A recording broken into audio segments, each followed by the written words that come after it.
Au départ, j'avais songé à essayer de lui écrire une lettre. Et puis, je me suis dit pourquoi pas avoir une trace un peu plus tangible qui laisserait une marque un peu plus visible lorsque je reviendrai dessus. Alors, c'est juste une petite lettre ouverte à un individu qui s'appelait Nigel Daniel Finlay, qui est décédé le 19 février 1995 et qui était né en 59 au Venezuela. Il s'est mis à écrire en tant qu'auteur de jeux de rôle à partir de la fin des années 80. Il a beaucoup investi de son temps au départ sur Donjons et Dragons, avant d'être aussi un énorme collaborateur pour Mayfair Games, c'est-à-dire la gamme Shield, et puis Roll Aids, qui reprenait des petites choses pour Donjons Dragons. Il a aussi écrit pour divers autres jeux, genre Loup-garou, ou un truc qui s'appelait Primal Order, qui a pas été très connu. Et enfin, c'était le fer de lance de la gamme Shadowrun.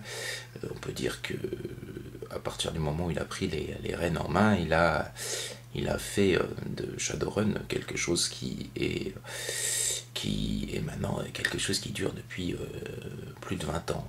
J'ai tellement aimé ce qu'il a apporté à ce jeu, qui est mon jeu fétiche, que j'ai toujours eu du mal à dépasser le stade où il a arrêté d'écrire pour Shadowrun, forcément, comme il était mort.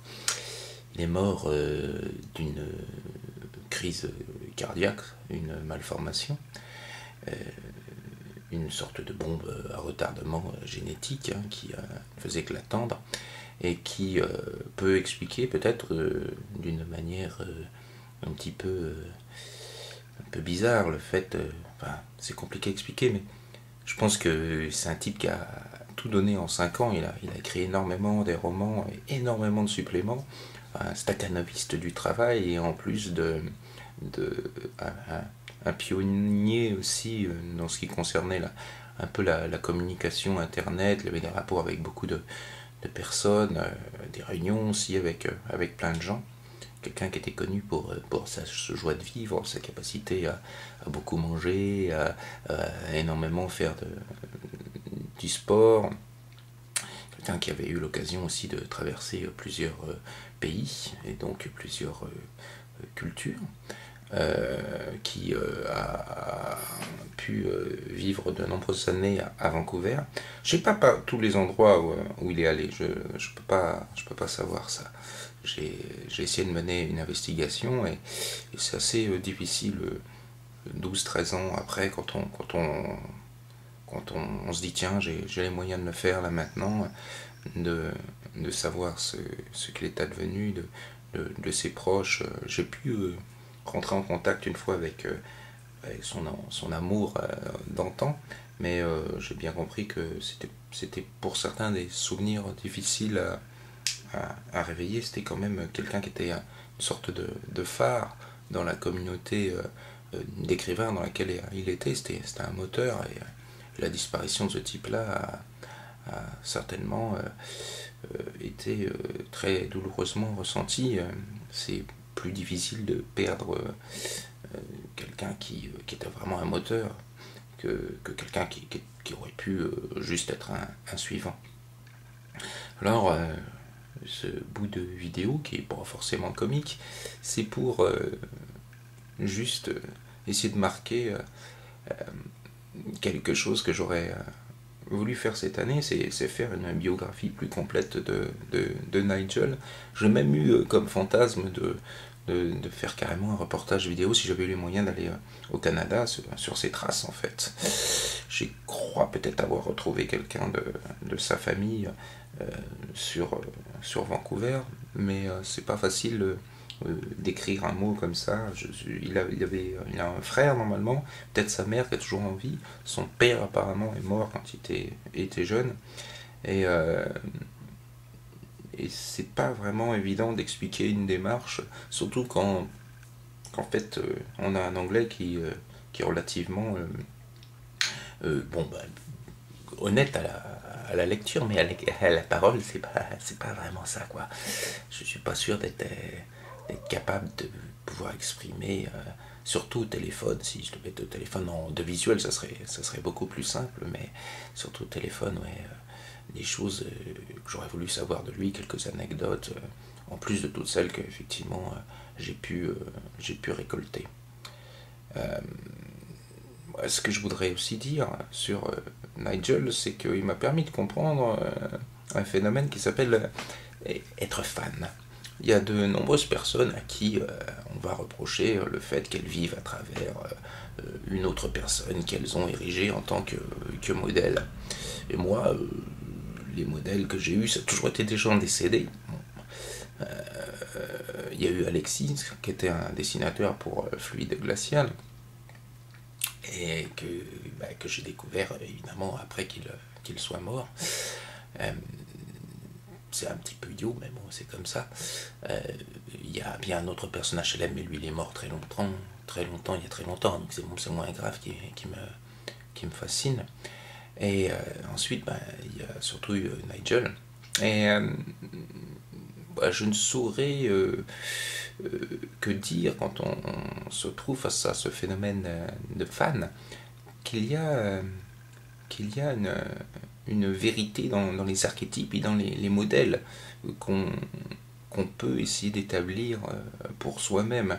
C'est une projection idéalisée d'une partie de soi qu'on voudrait voir construire. Et je pense que c'est pas un reproche qu'on devrait faire à tous ces gens qui sont fans d'un tel ou d'un tel ou d'un tel, parce que ça apporte la part de rêve, éventuellement de modèle qu'on n'a pas forcément tous eu. Et c'est vrai que je jalouse un petit peu la capacité de travail de Nigel, surtout maintenant que je suis handicapé au niveau de l'œil, je suis pas capable d'écrire comme je pouvais être capable il y a quelques années. Mais c'est pas une excuse. Et si je dois rendre hommage à Nigel, c'est pas forcément en faisant un reportage super conséquent la prochaine fois que j'irai au Canada, parce que c'est bien mon intention, mais c'est peut-être aussi en rendant grâce, lorsque je fais du jeu de rôle, à tout ce qu'il a écrit. D'ailleurs, je vais me concentrer cette année sur tout ce qu'il a écrit pour le faire jouer à des joueurs à travers différentes aventures qui mélangent pour l'instant différents jeux, mais c'est pas... Bon, disons que je suis coutumier du fait de mélanger des genres. Et puis peut-être à me remettre effectivement, malgré tout, à écrire des choses que j'aurais apprécié en fait d'envoyer à Nigel s'il était vivant. En fait, c'est l'idée qui me vient à travers cette vidéo, qui me serait venue certainement en écrivant. Et si on écrivait les choses en pensant que on aurait pu les envoyer à un tel, et qu'est-ce qu'il aurait pu en penser. Et là, on se mesure à l'aune de son modèle, et on a peut-être des chances de devenir meilleur. Voilà. Tout comme ceux qui, je sais pas, sont fans d'un chanteur et qui finalement se mettent un petit peu à écrire de la poésie ou même à chantonner. Peu importe le niveau ou la qualité, c'est la mesure de l'âme. C'est la mesure de cette étincelle qui est tous en nous et qui fait qu'on peut continuer à croire en l'être humain. Ouais, c'est quand même quelque chose qui, chez moi, fait cette émotion, cette vague, j'appelle ça la mer de l'âme. Souvent, quand je vais à l'hôpital et que je parle à des gens et que je leur fais parler de leur passion, je suis transporté. Et ben, ce modèle-là, comme Nigel ou pour d'autres, un chanteur, je pense par exemple à une copine qui aime bien Mika, et ben, je pense que c'est important de garder cette flamme en nous. Et que c'est ce que je vais essayer de faire cette année, l'attiser. Parce que ça fait partie des choses qui peuvent nous sauver. Voilà. Salut Nigel.